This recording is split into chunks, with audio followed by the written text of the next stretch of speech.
Good morning, Joel, Pierre. Morning. Great to see you again here in Indonesia. Thank you. Good to How be are you here. guys? Good. Good? So far, so good. So far, so good? We're happy to be here. I've just checked my phone and apparently it has been 3 years since we last met. 2 years. Yeah. What has changed after 3 years? We have a lot more species in the Photo Ark now. All right. I can tell you that. Yeah. So how does it feel to finally bring the Photo Ark here again in Indonesia? Well, it's great. It's one of the most biodiverse countries on Earth. 17% of the world's biodiversity here in Indonesia. So we always get a lot of amazing species every time we come. This time is no exception. Yep. So Joel, can you share what first inspired you to start the Photo Ark project and how it has evolved after you capturing 17,000+ species worldwide? Right. So the Photo Ark started, I was a National Geographic magazine photographer and I did about 30 some stories over 17 years, and only 2 moved the needle of conservation, 2 out of 35 stories. Oh, nice. So I had a break in basically 2005. My wife got sick. She's fine today, but I stayed home for about a year and take care of her and our 3 kids and came up with the Photo Ark, which is, we photograph all creatures, great or small, rare or common, from ants all the way to elephants. But it's really built for the small species that nobody has heard of. Some of the small birds and rodents and bats and toads, so a lot of the smaller species. So we use black and white backgrounds and studio lighting so we can see true color. And on the black and white backgrounds, we can look animals in the eye and make eye contact. And there's no size comparison possible. So all these species are the same. A tiger beetle is the same size as a tiger. They all have an equal voice. Nice. Yeah. So what makes shooting in Indonesia special compared to any other countries you've worked in? What do you think? Indonesia is so visually loaded because there's so many species here. We photograph mammals and birds, reptiles, amphibians, fish, and invertebrates, insects, marine and invertebrates like shrimp, coral, mollusks. And Indonesia has so much richness in terms of its biodiversity. True. It is unparalleled, I think, globally, and a great place for us to come again and again. Yeah. So what do you think? How long does it typically take to get one perfect shot? Well, I haven't got a perfect shot yet. I've been doing this a long time. But to get a shot that's acceptable, usually it's 5 or 6 minutes for an animal to do something on one color or in 2 colors, maybe double that, 10 minutes or so. We try to work very quickly to reduce stress and quietly, respectfully. And we use these cloth shooting tents that keep the animals inside where they can't see us or hear us. And the light goes through the tent, and it's a pretty good system that doesn't cause harm to the animals. Nice. So do you remember your very first animal ever photographed in Photo Ark? Do you remember? I do. It was at the Lincoln Children's Zoo, about a mile from my house. It was a naked mole rat. Naked mole rat. Yeah, on a white cutting board in the zoo kitchen because I was just kind of goofing around. But it's good for animals that live in the soil or muddy water. You can really see them when you bring them out in the open. And what has changed in your approach since then? Well, my change is that for American zoos, we've largely photographed what they have. So now we go to Asia again and again, Australia, we go to New Guinea, we go to Western Europe, Southeast Asia, of course. There's no bigger place for numbers of species than here. But what's changed is that we're finding new species all the time, but we also realize that a lot of the standard things that you see in zoos, like giraffes and lions, we have those already. So we go farther to get fewer now. Right. Yeah. So Pierre, you've been in this project for how many years now? 10 years. 10 years. We're celebrating an anniversary, a friendship anniversary this year. 10 years. And working anniversary next year. So it means a lot to me to be here today. Congratulations to you guys. Thank you. And how does it feel if you see how far it has become? Oh, I mean, it's amazing. I mean, you know, I'm very proud to be part of such project because I mean, I've been in love with animals, wildlife, and hoping to do something to protect them since I was a kid, really. Since my grandfather, who was an ambassador for France in Madagascar, took me to visit his friend, who was the director of the Museum of Natural History in Paris, which was one of the world's biggest collection of animals ever. And I mean, I was always thinking to myself, even if I had other careers like musician and things like that, I was always thinking to myself, I want to work with wildlife. I just don't know how. And he found me a way to do it. Okay. So I'm forever grateful.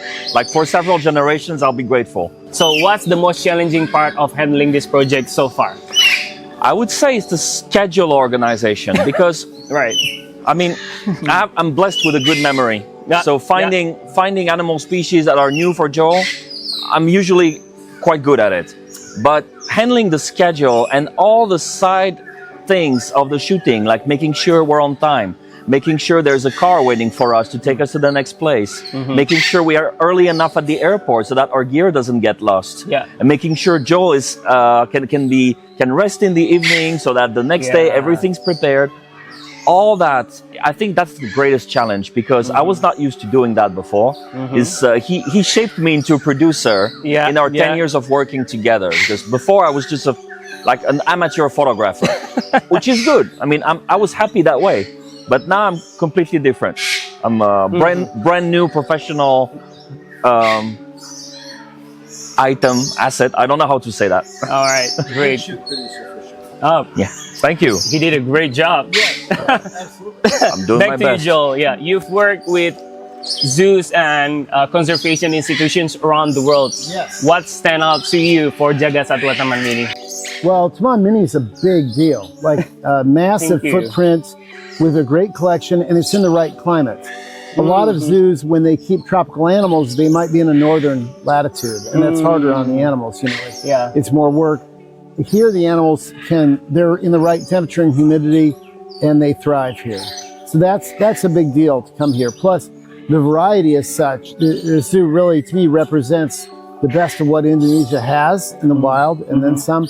We saw animals yesterday that we'd never seen before, which all we do is think about animals and where to go, but we get surprises here, good surprises in terms of just the variety.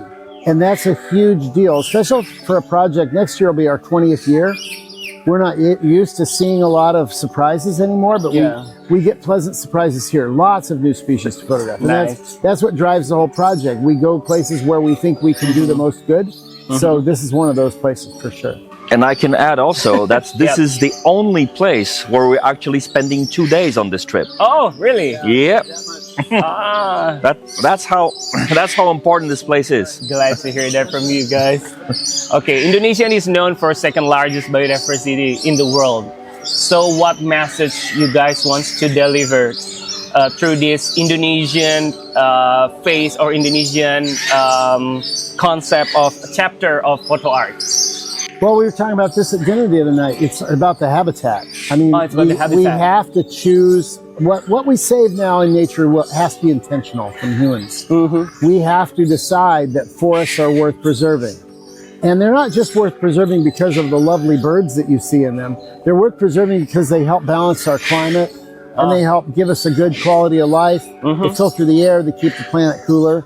So without habitat, it doesn't just endanger animals, it endangers humans too.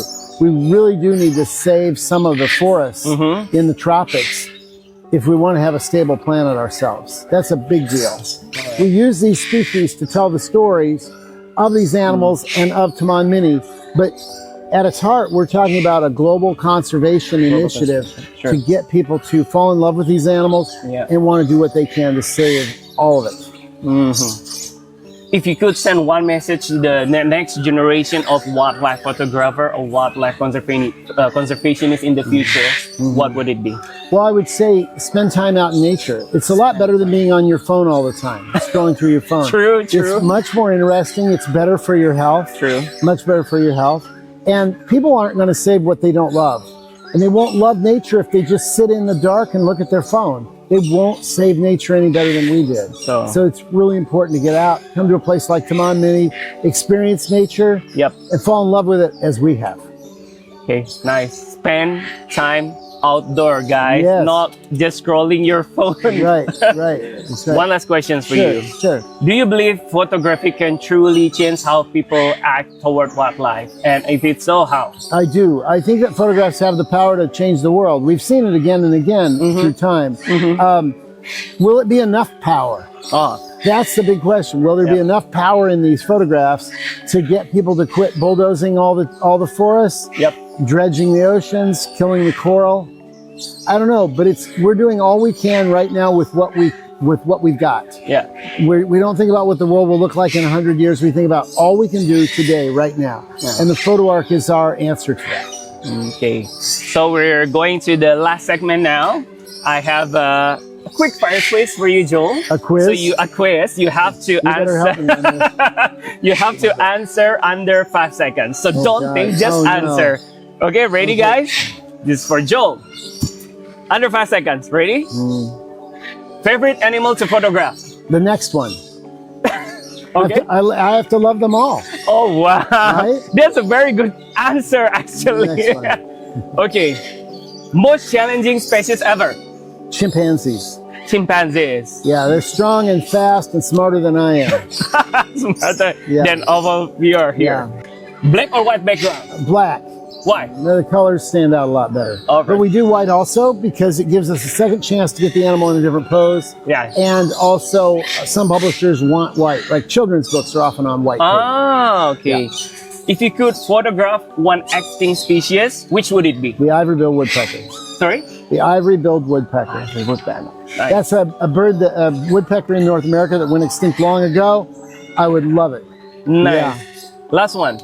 Say one word in Bahasa that you've learned so far. Terima kasih. Terima kasih. Give a round of applause, everyone. So, Joel, Pierre, thank you so much Thank you. for coming all the way here. You guys are our inspiration. Thank you. Thank you so much for bringing Photo Ark in our institution. Thank you. I bet Photo Ark is not just a project, it's a devotion. It's a lifelong journey that makes the world stop, act, and see again, We hope and so. also care again. We hope so. Thank you so much, Thank Joel. you for having Thank us. you. It's an honor. Thank you. Thank you, Pierre. Terima kasih banyak. So guys, I have a small present for you. This is Jagat Satwa Taman Mini mascot. We have a Russet Hornbill and we have a Komodo dragon. Nice. Which one do you prefer? Yeah? You choose first. You're the. I would take the hornbill. There you go. Okay, and the Komodo. And the reptile goes to me. So please remember us all the time. How can I forget? All right.